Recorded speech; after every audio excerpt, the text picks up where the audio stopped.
dear brothers and sisters, we offer Mass this morning for the following intentions that have been offered during this week. For the soul of Venci Ferreira, for the souls of Aldona, Panarin Club, Gerard Edwin Fernandez, Dr. Domingos Caetano de Souza, Constancio de Souza, Rosie Menezes, Augusta Sequeira, IRB and descendants and ancestors, Angeline Dias, for the departed souls of the De Costa, De Silva, Rodriguez, Chu families, and the souls in purgatory. For the deceased souls of the residents of Golden Jubilee Building, Patrick, Margarita, Sebastian Anthony, and ancestors.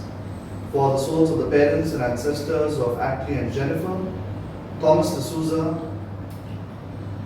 Concy Menezes, Max Fernandez, Lalita de Souza, Gary James, Manswine Mas, Angela, Teresa de Souza, first death anniversary, Matilda and Bonnie Rose, Eula and Sunny Afonso, Visitaka Rose Fernandez, Everest de Souza, Isaac Denise, Romy de Mello, Joe Pereira, the deceased members of Claire de Mello's family.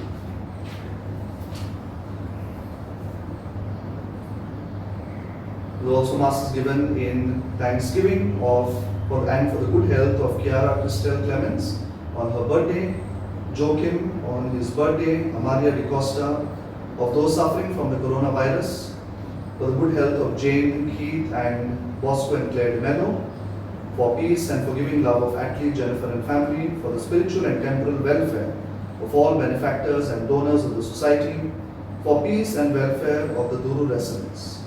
Thanksgiving in honor of Saints Anne and Joachim, Abba Father, Saint Anne on the 80th birthday of Rosilla Fernandez from Nueva Goa. Thanksgiving offered by Josephine and Amina, Salvador and Julian Fernandez, offered by the Mary Immaculate Prayer Group, Natalie and Dulcia. My dear friends, in addition to these intentions, we also pray in a special way for the soul of Carl Pereira, who passed away a few days earlier due to the coronavirus at a very young age. We pray for his soul and we offer him up into the hands of our loving Father. We pray also for his mother, Maureen, who is ill and in hospital, and we pray for his family, his grieving family, that the Lord may be with them at this moment of their very tragic loss, and that He may comfort them.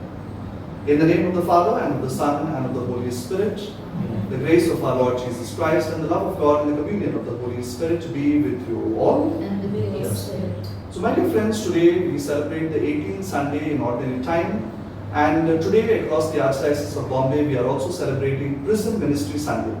And therefore we pray through the intercession of Saint Maximilian Kolbe, who offered up his lives in the concentration camps at Auschwitz in exchange for the life of his brother, and he is the patron saint of Prison Ministry India. And so therefore, on the one hand, today we remember all those inmates who are in jails in Bombay and across the country, who are suffering from various reasons, who are being incarcerated, for those who have not been accorded justice, for those many under trials, the women and the children who are languishing in prisons in very unhygienic and brutal conditions. We pray for them that they may receive justice. And on the other hand, we also pray for the members of the Ministry of Prison Ministry India, Prison Ministry Bombay in a special way, for those men and women, for our brothers and sisters who are reaching out to those who are in prison. As we remember that in the Gospels, Jesus tells us that when you visit my brothers and sisters in prison, you visit me. And they are the ones who visit our brothers and sisters in prison, who show the face of the Lord to each one of them, who bring them comfort, who bring them hope, who give them strength, and who are working in various ways to secure their release and to bring justice to all these incarcerated brothers and sisters. So therefore, let us keep them all in a special way in our prayers as we celebrate Prison Ministry Sunday today. Let us pause for a few moments in silence and call to mind our sins and our failings to prepare ourselves to celebrate this Eucharist in a worthy manner.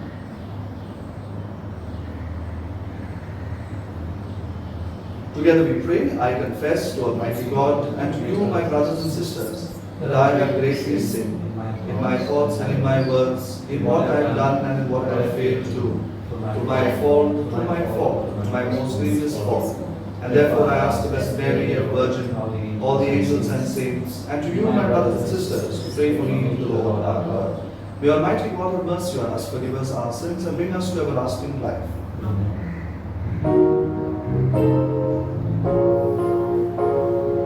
Lord have mercy, Christ have mercy, Lord have mercy on us all. Lord have mercy, Christ have mercy, Lord have mercy on us all. Let us now praise our Heavenly Father in the words of the glory.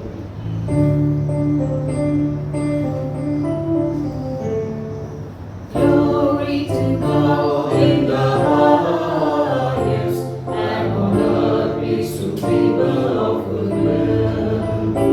We praise you, we bless you, we adore you, we glorify you, we give you thanks for your great glory.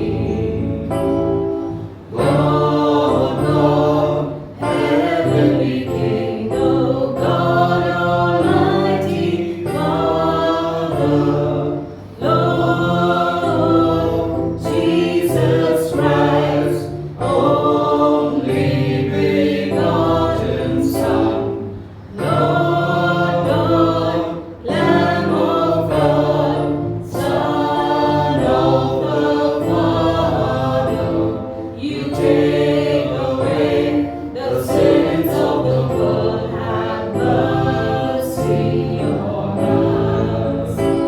You take away the sins of the world, receive our prayer. You are seated at the right hand of the Father, have mercy on us.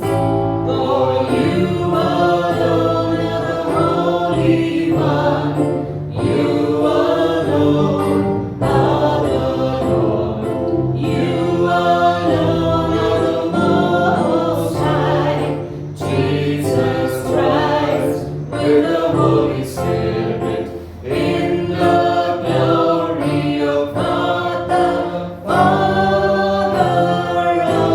Amen.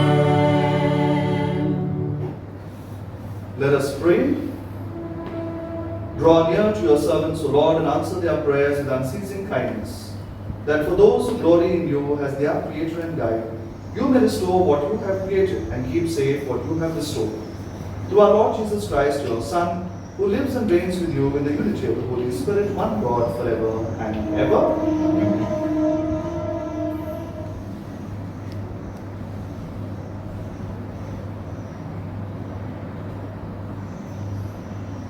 इसायास प्रवाद्याच्या पुस्तका वेलें वाचप. सर्वेस्पोर अशें म्हणटा, तुमी तान लागलोल्यांनो उदकाची येयात, दुडूनान ती पोरयान येयात, दुडू नासतना विकतें घेयात आनी खायात, येयात आनी फारीक करी नासतना सोरो आनी दूद विकतें घेयात. जेवण न्हय त्या वस्तूंनी तुमी दुडू कित्याक मोडटात, आनी तुमकां दादोशी करिनात त्या वस्तूंनी तुमची जोड कित्याक वगडायतात. चोत्रायेन म्हजें आयकात आनी बरें तें खायात. गोठाय दितात तें खावन दादोशी जायात. कान दिवन आयकात, म्हजेशी येयात. म्हजें आयकात आनी तुमचो जीव वाचतलो. दाविदाक बासायलेल्या म्हज्या विस्वाशी मोगा प्रमाणे सासणांक तोपता तसलो करार हांव तुमचे कडेन करतलो. देवाचें उतर हें देवाचे उतर. We shall sing the response.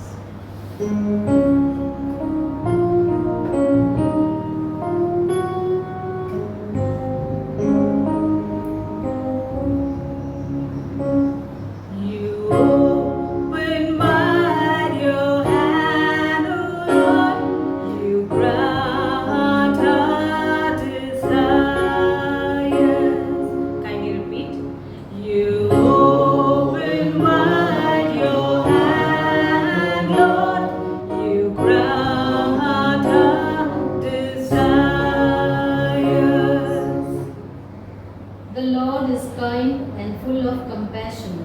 slow to anger, abounding in love.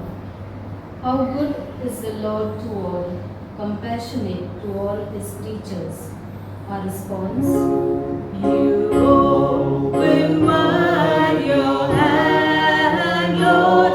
You grant our desires. The eyes of all creatures look to you, and you give them their food in due time. You open wide your hand, grant the desires of all who live. Our response: You open wide your hand, Lord. You grant our desires. The Lord is just in all his ways and loving in all his deeds. He is close to all who call on him from their hearts. Our response: You open wide your hand, Lord. You grant our desires.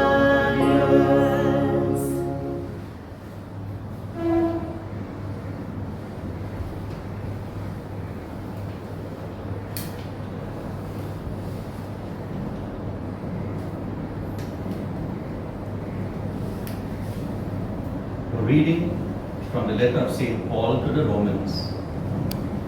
Nothing can come between us and the love of Christ, even if we are troubled or worried, or being persecuted, or lacking food or clothes, or being threatened or even attacked. These are the trials through which we triumph by the power of Him who loved us. For I am certain of this, neither death nor life, no angel, no prince, nothing that exists, nothing still to come, not any power or height or depth, nor any created thing can ever come between us and the love of God made visible in Christ Jesus our Lord.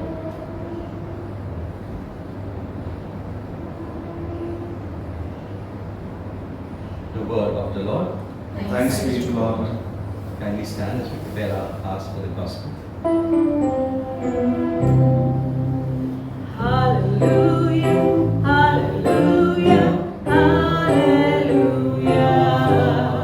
Man does not live on bread alone. Listen to his word. Hallelujah.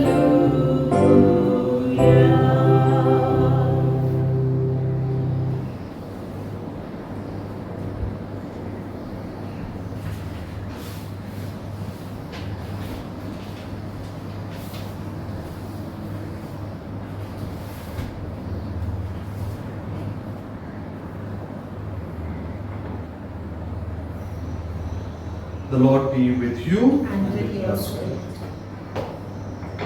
A reading from the Holy Gospel according to Saint Matthew. Glory be to you, O Lord. When Jesus received the news of John the Baptist's death, he withdrew by boat to a lonely place where they could be by themselves. But the people heard of this, and leaving the towns, went after him on foot. So as he stepped ashore, he saw a large crowd, and he took pity on them, and he healed their sick. When evening came, the disciples went to him and said, "This is a lonely place, and the time has slipped by. So send the people away, and they can go to the villages to buy themselves some food." Jesus replied, "There is no need for them to go. Give them something to eat yourself." But they answered, "All we have with us is 5 loaves and 2 fish." "Bring them here to me," he said. He gave orders that the people were to sit down on the grass. And then he took the 5 loaves and the 2 fish. He raised his eyes to heaven, and he said the blessing. And breaking the loaves, he handed them to his disciples, who gave them to the crowds. They all ate as much as they wanted, and they collected the scraps remaining, 12 baskets full. Those who ate numbered about 5,000 men, to say nothing of the women and children. The Gospel of the Lord. Praise to you, Lord Jesus Christ. Please be seated. So, my dear brothers and sisters, in the recent days, I have had the chance of speaking to a couple of counselors who happen to be my friends or acquaintances in the ministry, and all of them have commonly said that since the lockdown began in these ensuing months, April, May, June, the number of calls that they have been receiving have dramatically increased from what it was before the lockdown. Many more people are now calling in during the lockdown and during the pandemic, wishing to speak to counselors, wishing to speak to them. And this is even true in the Christian community as well, because they are Christian counselors and they are professional counselors and they get many calls. And therefore I ask them, what is the number one issue, or maybe the main issues that people talk about? What's the number one thing that's burdening their mind and heart when they fall in to you? What is the main things that they share? And all of them seem to say that the number one thing that is bothering people today, which is weighing on their minds, is fear. And the ensuing anxiety that results from that fear. Everyone is afraid. And so afraid of what? What are they fearful for? Fearful primarily of contracting the virus. People are afraid of contracting the virus and landing in hospital, and many of them are afraid that if they contract the virus, they may not survive, because you can see the number of deaths that is taking place, a very gloomy picture that is being painted on news channels of the way, of the sometimes pathetic conditions in hospitals, of the lack of treatment and so on and so forth. So people are rightly very scared. What if they contract the virus, what will happen next? And next they are afraid of then infecting their family members. They are afraid of their own family or putting their family in harm's way. And then you have the economic cost of the treatment, or what happens when you are hospitalized, and then the economic cost of paying the hospital bills and so on and so forth, which sometimes goes into lakhs of rupees, the economic cost. And then there are other things connected to this pandemic time. For example, the fear of unemployment, of losing your job, for example. Many people who are on a transition in their life, moving from one job to another, or those who have finished their education and who are now moving towards a job, are finding that their career prospects at this stage are very bleak, and therefore they are fearful of the future. Families are fearful of the uncertain financial condition of the future, of how they will make things meet. Many youngsters, for example, who had finished their graduation, were now planning to go abroad for further studies in foreign universities, who had already taken admission, some of them who had jobs abroad, have now all been postponed or have been cancelled, and therefore they are wondering what happens next in their lives. So you can see, my dear brothers and sisters, that there is fear of so many different kinds, there is fear at so many different levels. And so therefore the primary question in our minds is, how can we overcome that fear? How can we overcome that anxiety? But to answer this question, my dear friends, for us as human beings, it is impossible. But for God, everything is possible. And why do I say that? Because for a person, for us, if we put our trust in earthly things, if we put our trust in our own self-reliance, in our own strength in ourselves, then this period of fear and anxiety will continue, because this problem is far greater than we are. But if we put our trust in God, then we will get hope, we will get strength, and we will get grace. Because if there's only one person who knows what's going to happen in the future, that person is God. There's no person on the earth who can even predict what's going to happen in 2 weeks from now, 3 weeks, or even a month away from now. None of us can make plans for the future at this stage. There's only one person who knows what's happening in the future, and that person is God.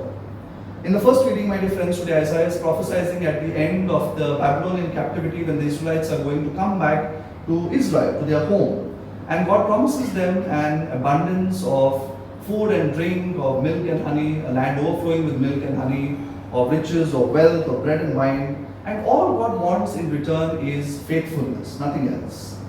And God says in the first reading, why spend money on things that do not satisfy? I think this is a very important statement, and this is a great eye-opener, because especially in our current situation, we realize today that money and wealth cannot preserve our life and our happiness. We may have as much money in the world, but we are equally susceptible to death today. So therefore, why are we spending money on things that don't satisfy? And therefore, my dear friends, as we all know, the COVID pandemic has been a great leveler, because the virus does not distinguish between the rich and the poor. It has attacked everyone equally. And millions of people have died across the world. Whether you have money or you don't have money, it does not matter anymore, because a medicine or a vaccine has not yet been discovered. And so therefore, till that time arrives, all of us are equal before this disease. And this got me thinking, my dear friends, because millions of poor, of the unfortunate, they die every year, even during normal times. But no one thinks of those people who are dying in normal circumstances. There is hardly any report on television. Once in a while, there is a report that mentions people dying due to war or due to malnutrition in some country, but that is just once in a while. We don't really think about the millions who are dying on a daily basis, across the world in one calendar year. But now, if you put on the television every day, or almost on every news channel, you will get the statistics, continuously updated statistics of how many people have died the previous day, how many people have become positive, how many have recovered, how many patients in Bombay, in India, and so on and so forth. There is, on many news channels today, a kind of a graphic there at the side of the channel which is constantly updated with the numbers over there, every day. And every day the topic on the news is about the coronavirus, about the update. And that got me thinking that, suppose this was done even during normal times, even before the pandemic. Suppose we had a counter there on the television which showed us the number of poor people who are dying in the world every day. People who are dying of malnourishment, because of poverty, because of disease, because of war, because of migration, because of genocide, so many reasons that people die across the world. The poor are dying every day. But there is never any counter at the side of our television channels that show us of the number of poor and unfortunate who die every day in the world. Because that is because they are poor and no one really cares about them. But now when the rich and comfortable are dying, suddenly the whole world has stood up, and every day there is a count on television of the number of people who are dying. And this is why the disease has come as a great reveler. And this shows, my dear friends, that our lives are ultimately in the hands of God, and everyone is equal in the eyes of God. And therefore, on the other hand, my dear friends, while money can't do much for us on earth while we are here, we can't depend on our wealth and money. On the other hand, we see in the readings today that God offers His grace to us completely free. He offers salvation to us completely free at no cost, because Jesus Christ has borne the cost of our sins for us by dying on the cross. And therefore the gospel today, the multiplication of the loaves and the fish, is a demonstration of God's abundant love for each one of us. You see the context in which the gospel takes place. Jesus has just heard about the death of his cousin, a very brutal killing, a beheading, and therefore he is rightly very sad. He must have been feeling very, very sad and maybe destroyed within himself at that point, hearing about the death of his cousin. And therefore, he goes off to a lonely place, a deserted place, to be by himself, to let all this sink in, and probably to mourn for his brother. But even there, the people don't leave him alone. They follow him even over there, because they know now that Jesus has the gift of healing, and they have a lot of sick people, and they want Jesus to pray over these sick people and to heal their friends, their relatives, their family members. So they don't even give him time to mourn.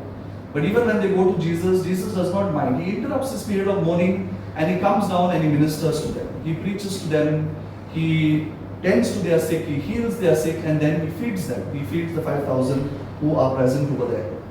The miracle, my dear friends, which takes place, as the gospel tells us, in a very deserted place, in a lonely place. That context is put to us at the start of the gospel.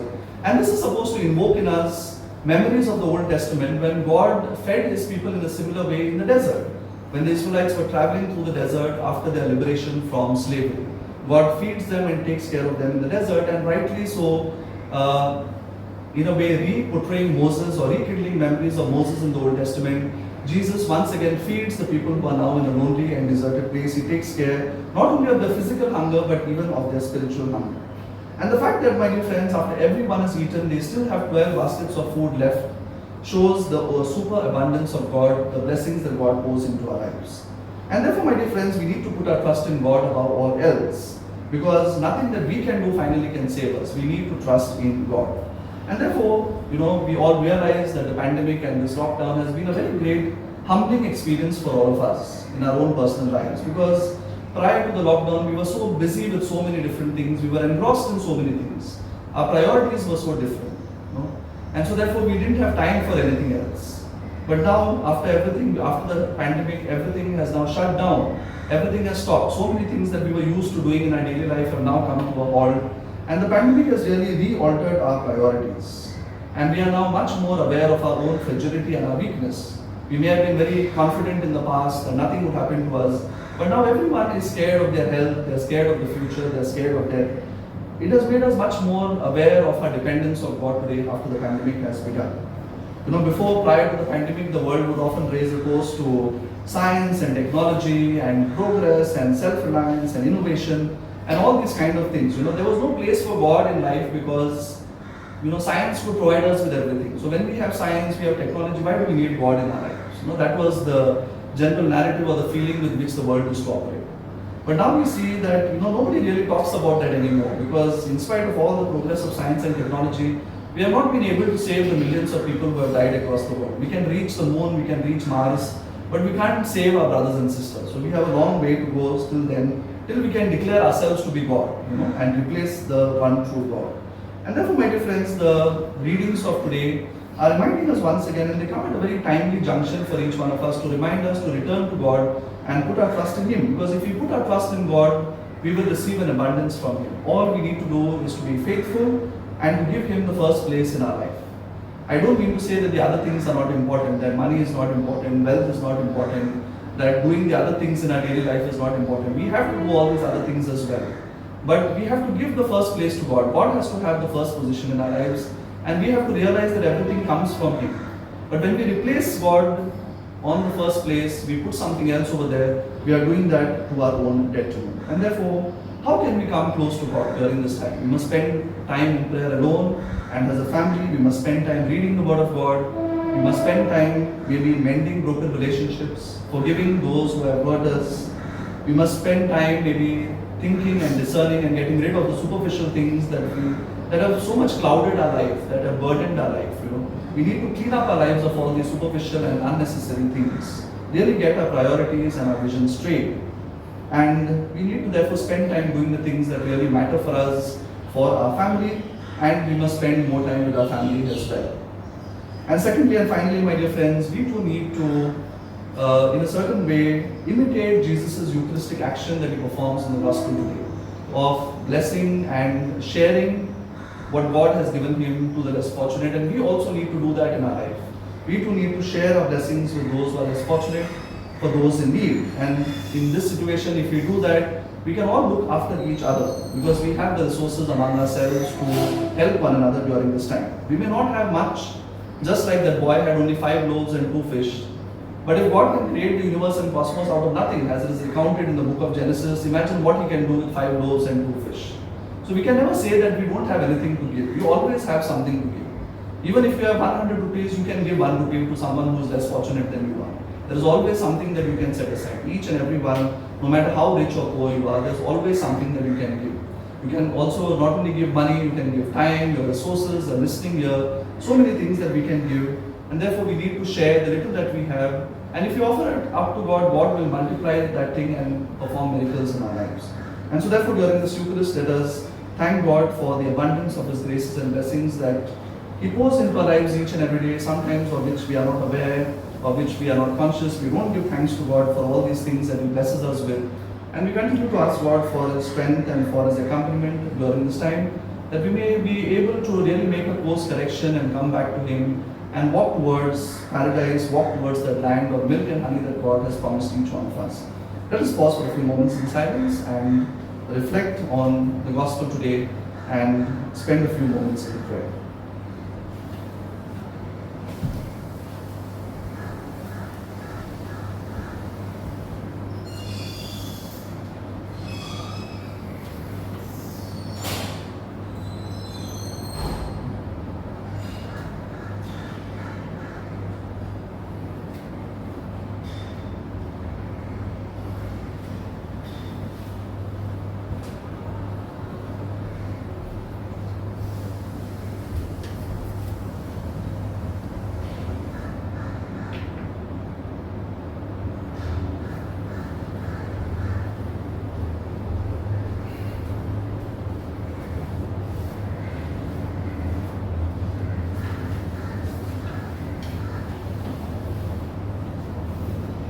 Let us now stand and profess our faith.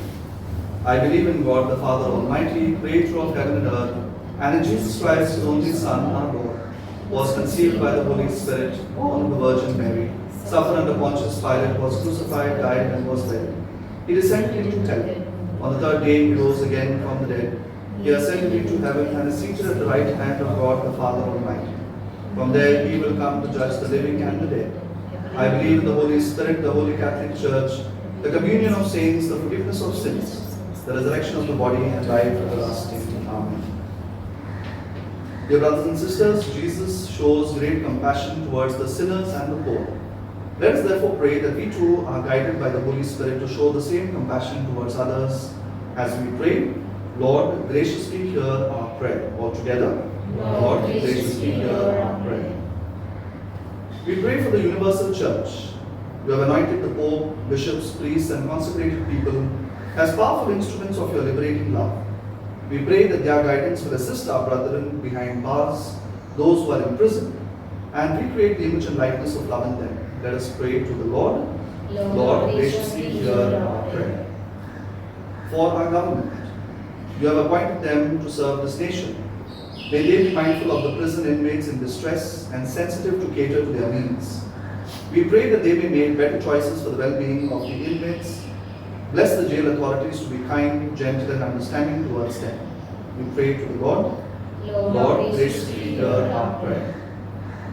We pray for the volunteers of prison ministry across the country. You have commissioned them to reach out to the least, the lost, and the lonely. We ask for your guidance and protection upon them in this ministry. Empower them to reform and bring prisoners back into the mainstream of society. We pray to the Lord. Lord, graciously hear our prayer. For our brothers and sisters behind bars, especially those who are wrongly accused, you too were innocent and falsely accused, Lord, and so you can understand their plight. They live with so much mental, emotional, and physical discomforts. We pray that you shower your mercy to them to comfort them and enable them to renew their lives in their preparation to be released. We pray for reconciliation with their families and society. Let us pray to the Lord. Lord, graciously hear our prayer. For those in prisons who have died during this pandemic, you have called them from the pain of imprisonment. We pray for these inmates that you grant them a merciful judgment and eternal rest and reward. Let us pray to the Lord. Lord, graciously hear our prayer. We pause for a few moments in silence and offer up to our Heavenly Father all our personal prayers and intentions. We pray for those who celebrate their birthdays and anniversaries and other special occasions during this week. We thank you, Lord, for our students who have received the results of their SSC examinations, who have done so well during the results which came out a couple of days ago. We thank you for the success that they have enjoyed. And we pray once again, Lord, for all those who are suffering from the coronavirus, who are battling in different hospitals. We pray for their well-being, for their health, and for their recovery. We pray to the Lord. Lord, graciously hear our prayer. Loving Father, you are the happiest when we, your children, turn to you. Stretch out your healing hands and touch all our brethren behind bars and help them to lead a renewed life. We make this prayer through Christ our Lord. Amen.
Pray, brethren, that my sacrifice and yours may be acceptable to God, the Almighty Father. May the Lord accept the sacrifice at your hands for the praise and glory of his name, for our good and for the good of all his holy church. Graciously sanctify these gifts, O Lord, we pray, and accepting the oblation of this spiritual sacrifice, make of us an eternal offering to you through Christ our Lord. Amen. The Lord be with you. With your spirit. Lift up your hearts. We lift them up. Let's give thanks to the Lord our God. It is right and just. It is truly right and just, our duty and our salvation, always and everywhere, to give you thanks, Lord, Holy Father, Almighty and eternal God. For you so loved the world that in your mercy you sent us the Redeemer, to live like us in all things but sin, so that you might love in us what you loved in your Son, by whose obedience we have been restored to those gifts of yours, that by sinning we had lost in disobedience. And so, Lord, with all the angels and saints, we too give you thanks. As an exaltation, we acclaim.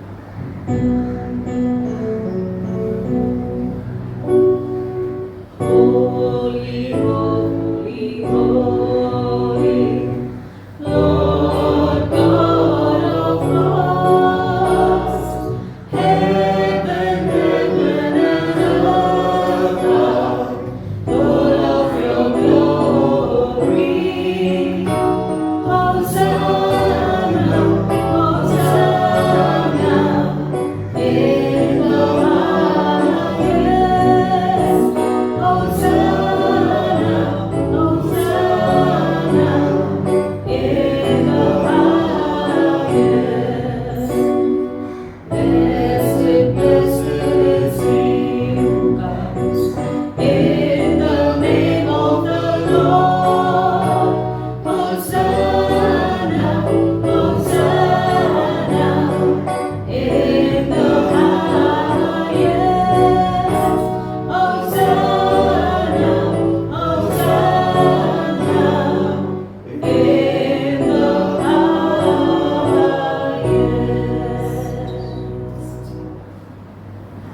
You are indeed holy, O Lord, the fount of all holiness. Make holy, therefore, these gifts, we pray, by sending down your Spirit upon them like the dew fall, so that they may become for us the body and the blood of our Lord Jesus Christ. At the time he was betrayed and entered willingly into his passion, he took bread, and giving you thanks, he broke it and he gave it to his disciples, saying, "Take this, all of you, and eat of it, for this is my body, which will be given up for you."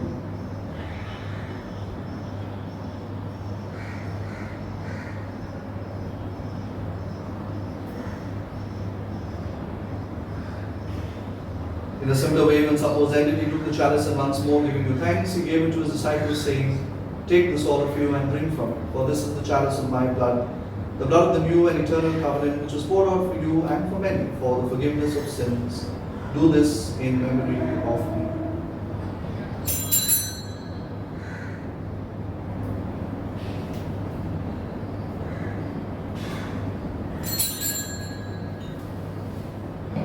The mystery of faith. We proclaim your death, O Lord, and profess your resurrection until you come, until you come, until you come again. Therefore, as we celebrate the memorial of his death and resurrection, we offer you, Lord, the bread of life and the chalice of salvation, giving thanks that you have held us worthy to be in your presence and minister to you. Humbly we pray that partaking of the body and blood of Christ, we may be gathered into one by the Holy Spirit. Remember, Lord, your church spread throughout the world and bring her to the fullness of charity, together with Francis our Pope and Oswald Gracious our Bishop, his auxiliaries and all the clergy and the religious. Remember also our brothers and sisters who have fallen asleep in the hope of the resurrection, and all who have died in your mercy. Welcome them into the light of your face. Have mercy on us all, we pray, that with the Blessed Virgin Mary, the Mother of God, with Saint Joseph her spouse, with the blessed apostles and all the saints who have pleased you throughout the ages, that we may merit to be co-heirs to eternal life, and may praise and glorify you through your Son, Jesus Christ.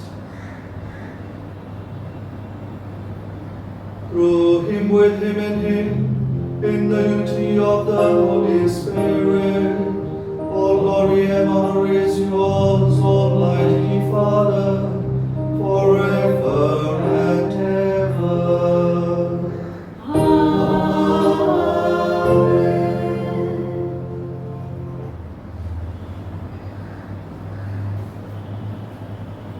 Let us now pray to Heavenly Father with faith and confidence in our hearts and the words that our Savior has given us. Our Father who art in heaven, hallowed be thy name. Thy kingdom come, thy will be done, on earth as it is in heaven. Give us this day our daily bread, and forgive us our trespasses, as we forgive those who trespass against us. And lead us not into temptation, but deliver us from all evil. Deliver us, Lord, we pray, from every evil. Graciously grant peace in our days, that by the help of your mercy we may be always free from sin and safe from all distress, as we await the blessed hope and the coming of our Saviour, Jesus Christ. For the kingdom of God and the glory of God and forever. Lord Jesus Christ, who said to the apostles, peace I leave you, my peace I give you. Look not on our sins, but on the faith of your church, and graciously grant the peace and unity in accordance with your will, who live and reign forever and ever. The peace of the Lord be with you always. And with your spirit. Let us offer each other a sign of God's peace. Peace be with you.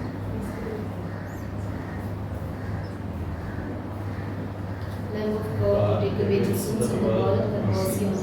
Lamb of God, who take away the sins of the world, have mercy on us. Lamb of God, who take away the sins of the world, grant us peace.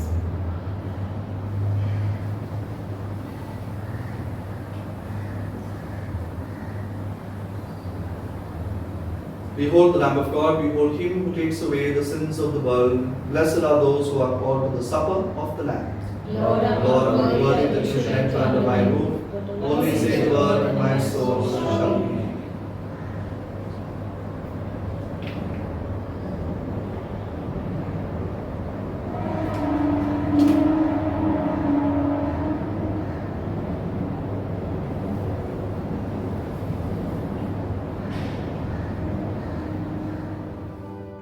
We now make our spiritual communion with the Lord. O Lord Jesus, since I cannot now receive you in your sacramental presence, I beg you to come spiritually into my soul, to enrich me with your holy grace, and make me truly your own forever. O Jesus, living in Mary, come and live in me, in the spirit of your holiness, in the fullness of your power, in the communion of your mysteries, in the perfection of your ways. O divine guest, give to my soul a strong, lively faith, an unbounded trust, perfect humility, an abiding sorrow for my sins, a total abandonment to your divine will, and a perfect loving union with you in mind and heart. O Sacrament most holy, O Sacrament divine, all praise and all thanksgiving be every moment thine. Lord Jesus, thank you for the blessings and graces you have given me through this spiritual communion.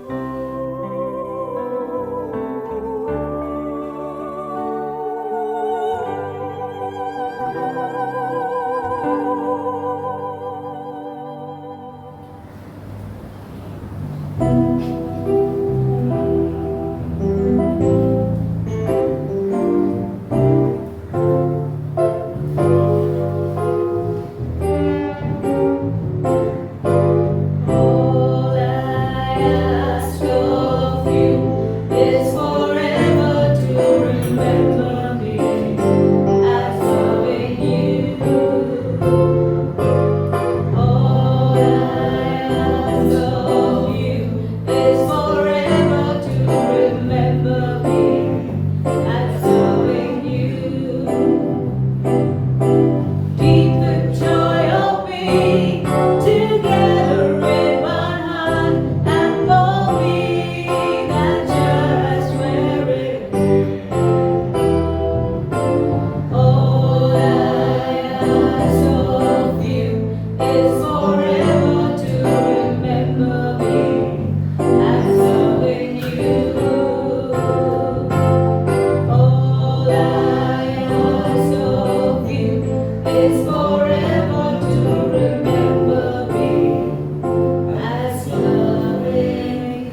Let us pray.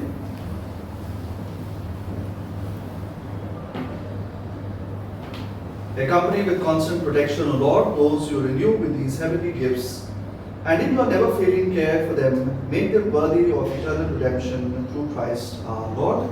The Lord be with you, And with your spirit. and may Almighty God bless you, the Father and the Son and the Holy Spirit. Mass is ended. Go in the peace of Christ to love and serve one another. Thanks be to God. Have a wonderful Sunday and a beautiful